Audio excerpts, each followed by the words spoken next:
Thank you very much. Good morning, everyone. It's really delightful to be here with you. My name is Karla Pamela. I'm an ophthalmologist and an anterior segment practice, and I come from Mexico. So thank you. It's really nice to be here with you. Do you have my presentation? It's in this one. Organize this. Audio visual. Audio visual, come here.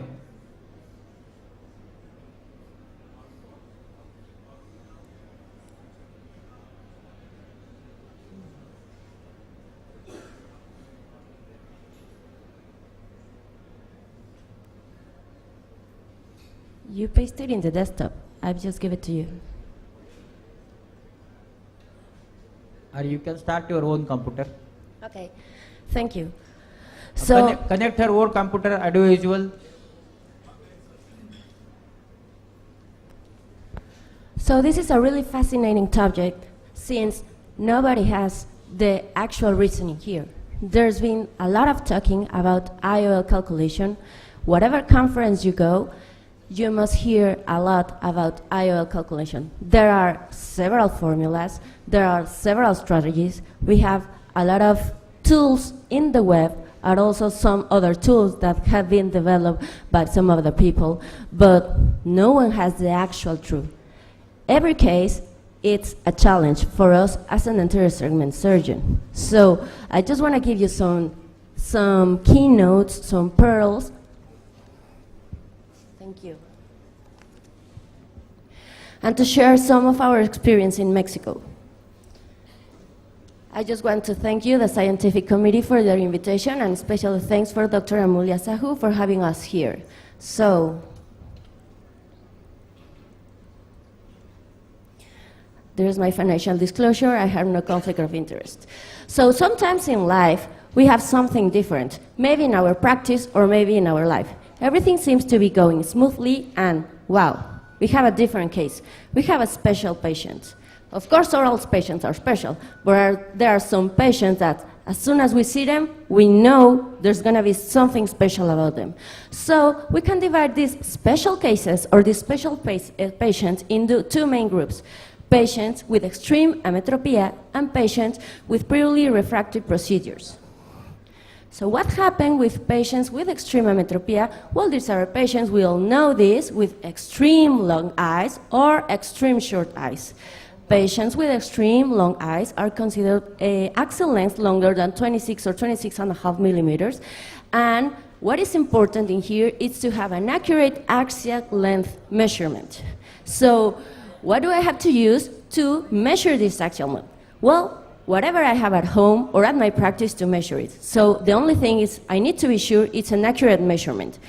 I don't know if here in India, a lot of ophthalmologists' private practice have access to interferometry. Not in Mexico. No, everybody has an IOL master, but it is much more common to have an A scan. So if you have an A scan or you have access to an A scan, it's much better, or it's preferable to have an immersion A scan. And there are some studies that tell us that its accuracy is comparable to interferometry nowadays. So you can see in this case, in the upper picture, that we have a really long eye, 25.54 millimeters, and we have the same patient who had an IOL master done, and it was 25.52 millimeters. So if we have any doubt, if we're not sure our actual length is accurate, let's not stop. Do not stop until you are satisfied with your measures. So be aware and have help of a B scan. So don't forget keratometries. Patients with really long eyes need an accurate measurement of axial length, but keratometries are also important. And formulas, what formulas should we use? Because we were saying we have a lot of formulas. So you'll be hearing a lot of different advices, but actually currently the formulas that work better for this kind of eyes are Varo Universal 2, SCAR-AT third generation formula, Haggis with optimizing constants, and Olsen formula.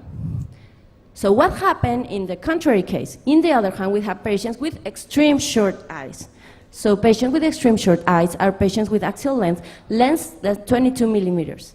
So we also have to have an accurate axial length measurement. We also have to look for keratometries, but the formulas that are considered to have the best performance in these patients are Hayes, Hofer-Q, and Holoday-2.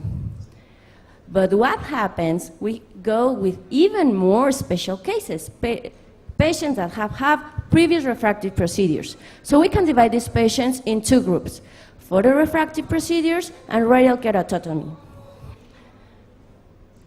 So patients with keratorefractive procedures, so say LASIK, will give us a real challenge.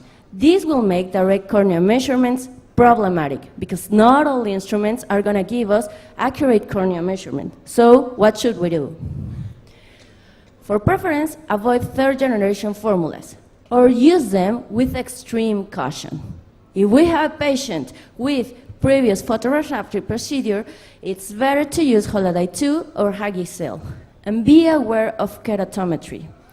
If you have access to the Scheimpflug camera, use the Scheimpflug camera. But again, not all of us have access in our private practice to the Scheimpflug camera. So use whatever you have and use as many methods you have so you can compare keratometries. Don't forget the tools we have in the net. We have been using this ASCARS calculator for the past 4 or 5 years, and it gives you excellent results.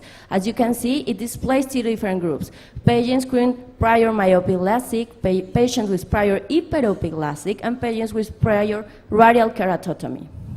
But remember, there's still a gap in prediction accuracy between virgin eyes and patients with post-LASIK eyes. So it's very important. Do not forget doctor-patient communication.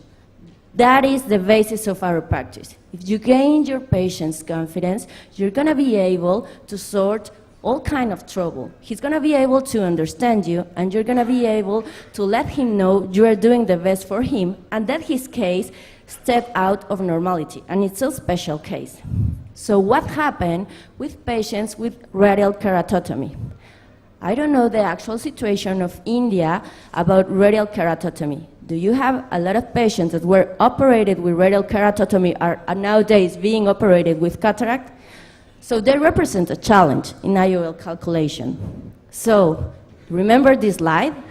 No, it was not previous LASIK. Now we have radial keratotomy. So this would not give us problems for taking keratometric measures. This will give us a nightmare. So what do we do with these patients? Well, don't forget we have the ASCARS tool. This is a really helpful tool, and it will guide you. It would not give you all the answers, it will guide you. And don't forget to take keratometries. Remember, standard instruments will overestimate central corneal power because corneas are much more flattened. So these are really flat corneas, and not all the instruments are able to read these corneas. So take as much exams as you have and use as many instruments as you have for keratometry readings. In these cases, if you don't have access to special equipment, it is recommendable to send the patient maybe to some other place to have a special study done. Maybe have an IOL master done, maybe have a Scheimpflug study done, because we need to have accurate keratometries. So I want to talk about the case we had a few months ago in our institute, and it was a real challenge. So we have a 58-year-old man. He was previously operated with radial keratotomy. His right eye, his uncorrected visual acuity was 2400, and his corrected visual acuity with his high myopia, as you can see, only corrected 2070. His left eye, uncorrected visual acuity was 2060, and this eye was hyperopic. Why not? One eye myopic and another eye hyperopic. So he corrected to 2040. So as you can say, he had a cataract in his right eye. Not a very dense cataract, but a dense enough cataract to start troubling him with his normal activities. So I always tell my residents, analyze case by case, analyze the different factors, analyze the risk factors you have in the different patients. So the first risk factor here, he's a man. I don't know if here in India it's the same, but in Mexico, being a man is a risk factor because they complain about everything.